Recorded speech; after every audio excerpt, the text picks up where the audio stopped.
अभिजित कुठल्या वर्षी गेला होता?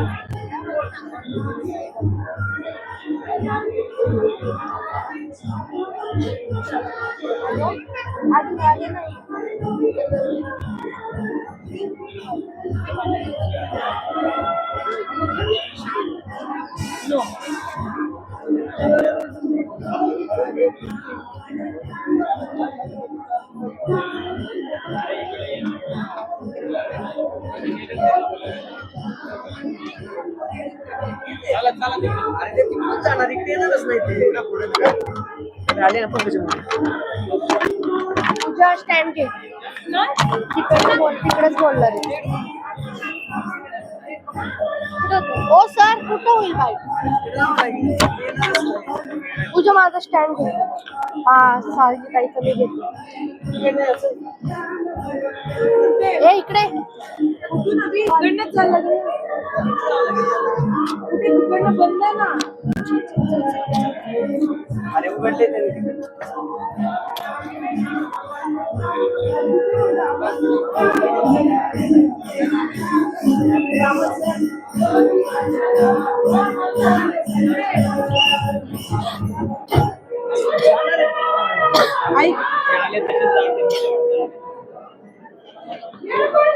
त्यांना इथे घेऊन लावायचं. चप्पल तिकडे आहे ना, मग तिकडेच लावावं लागेल.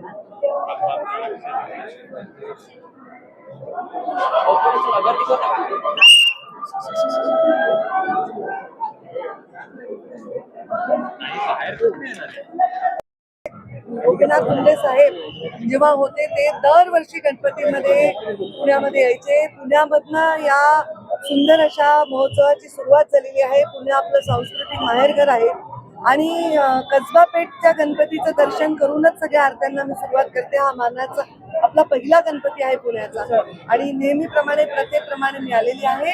सर्व भाविकांना गणेश चतुर्थीच्या आणि पूर्ण गणेश उत्सवाच्या मनापासून शुभेच्छा. काय मागितलं बाप्पांकडे?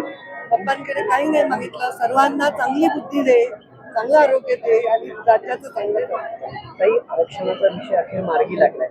देवेंद्रजींनी जो जी आर काढला, तर महाराष्ट्र सरकारने जो जी आर काढला, मराठवाड्यातील जो मराठा समाज आहे त्यांना फायदा होणार. पण एकीकडे ओबीसी समाज याला विरोध करतात. जे ओबीसी नेते तुम्ही देखील खूप दिवसांपासून हा सगळा अभ्यास करताय, मराठवाड्याच्या नेते आहात. काय वाटतं तुम्हाला या सगळ्या जी आर नंतर? मला जे वाटतं ते वाटत आलेलं आहे आणि आजही वाटतंय, उद्याही वाटेल, त्याच्यात काही बदल नाही. माझं एवढंच म्हणणं आहे की आर्थिक मागासलेपण हा एक वेगळा विषय आणि सामाजिक मागासलेपण हा एक वेगळा विषय आहे. मराठा बांधवांच्या लढ्याला यश मिळालं. देवेंद्र फडणवीस मुख्यमंत्री आहेत, त्यांनी एक असा जी आर दिलाय जेणेकरून आंदोलनकर्त्यांचं समाधान झालेलं आहे. त्याचबरोबर त्यांनी ओबीसीची कमिटी देखील गठीत केलेली आहे जेणेकरून ओबीसीवर अन्याय होणार नाही असेही पावलं उचलली जाणार नाही. असा सुवर्ण मध्य गाठता आला बाप्पाच्या चरणी तर प्रार्थना करते आणि या सगळ्या गोष्टी सामान्य माणसाची नागरिकांची सुविधा होऊन सगळे समाज आनंदाने नांदावे हा प्रयत्न करते. पण सामाजिक मागासले असणाऱ्या ओबीसीवर अन्याय होईल अशाच प्रकारची भूमिका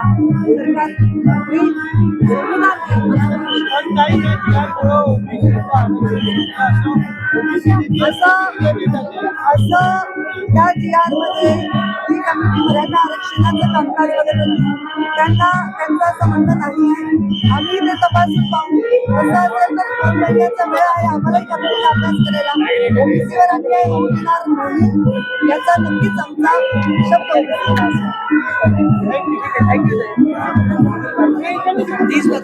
असेल.